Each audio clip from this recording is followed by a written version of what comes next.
नमस्कार दोस्तों, स्वागत है आपका शिव इन्वेस्टमेंट के एक नए वीडियो में। आज इस वीडियो का टॉपिक रहेगा कौन सा best small cap fund industry में अवेलेबल है। जैसे कि स्मॉल कैप फंड जो है सभी म्यूचुअल फंड एएमसी के पास है, जैसे कि एचडीएफसी के पास भी उनका स्मॉल कैप फंड है, टाटा के पास भी उनका स्मॉल कैप फंड है, और कोटक के भी पास उनका स्मॉल कैप फंड है, आदित्य बिरला कंपनी उनके पास भी उनका स्मॉल कैप फंड है, मीराई असेट है उनके पास भी स्मॉल कैप फंड है, कोटक के हुआ, उसके बाद में बहुत सारे म्यूचुअल फंड कंपनी जिनके पास उनका स्मॉल कैप फंड्स है। लेकिन सभी म्यूचुअल फंड कंपनीज में से सबसे ज़्यादा बेस्ट परफॉर्मेंस देने वाला स्मॉल कैप फंड कौन सा है, तो मैं बात करने वाला हूँ तीन फंड्स की इस वीडियो के अंदर। और क्रेसिल रेटिंग भी बताने वाला हूँ, जिसको जिन लोगों को मालूम नहीं है कि क्रेसिल क्या है। क्रेसिल जो है एक रेटिंग देता है, रिसर्च एनालिसिस की एक टीम होती है उन कंपनी के पास में, और वो रेटिंग्स देते हैं कौन से फंड को कितना रेटिंग देना है। 5 यानी कि हाईएस्ट होता है और 1 यानी कि लोवेस्ट होता है। तो थर्ड नंबर पे जो मैं फंड्स की बात करने वाला हूँ वो है HDFC small cap fund. HDFC small cap fund भी अगर कंपैरिजन करेंगे अदर म्यूचुअल फंड कंपनीज के साथ में, तो उसका रिटर्न इतना काफ़ी नहीं है जितना बाकी के स्मॉल कैप्स ने अभी तक रिटर्न्स दिए। तो उसके वजह से ये नंबर थर्ड पर आएगा एचडीएफसी स्मॉल कैप फंड, जिसका क्रिसिल रेटिंग है 2 की है। और सेकंड नंबर पर आएगा टाटा स्मॉल कैप। जी हाँ, इंडियन ही है।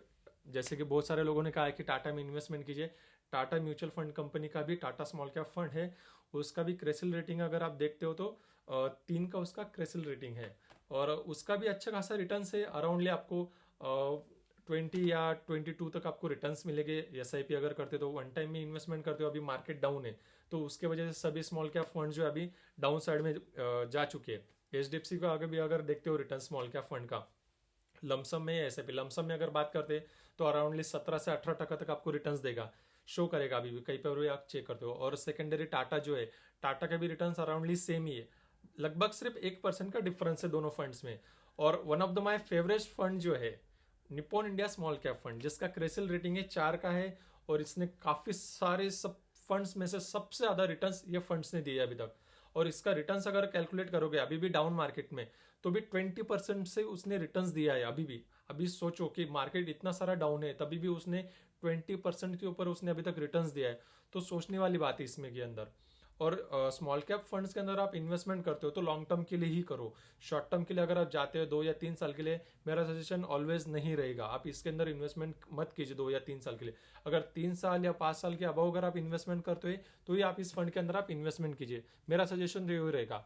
लेकिन Nippon India small cap fund जो है one of the best, industry में सबसे ज्यादा उन्होंने रिटर्न्स दिए हैं ये स्मॉल कैप फंड ने। अगर एसआईपी की अगर आप बात करोगे कि इसमें अराउंडली 25% तक इसने रिटर्न्स दिया है। जी हाँ, Nippon India small cap fund की ही बात कर रहा हूँ, जो पहले हुआ करता था रिलायंस म्यूचुअल फंड। अभी निप्पॉन का ज्यादा उसके अंदर स्टेक होल्डर था, तो उसके वजह से उन्होंने नाम रिलायंस के वजह से उन्होंने रिलायंस के चेंजेस में उन्होंने निप्पॉन इंडिया स्मॉल कैप अभी रखा है, निप्पॉन म्यूचुअल फंड रखा है। और ये था आज का वीडियो का पूरा टॉपिक था। और आपको कुछ सजेशन चाहिए तो आप मुझे कमेंट सेक्शन में कमेंटमेंट कीजिए, और वीडियो को लाइक कीजिए और शेयर कीजिए। और आने वाले नेक्स्ट वीडियो के अपडेट्स के लिए चैनल को भी आप सब्सक्राइब कीजिए। तो मिलते हैं अगले वीडियो में। Good bye.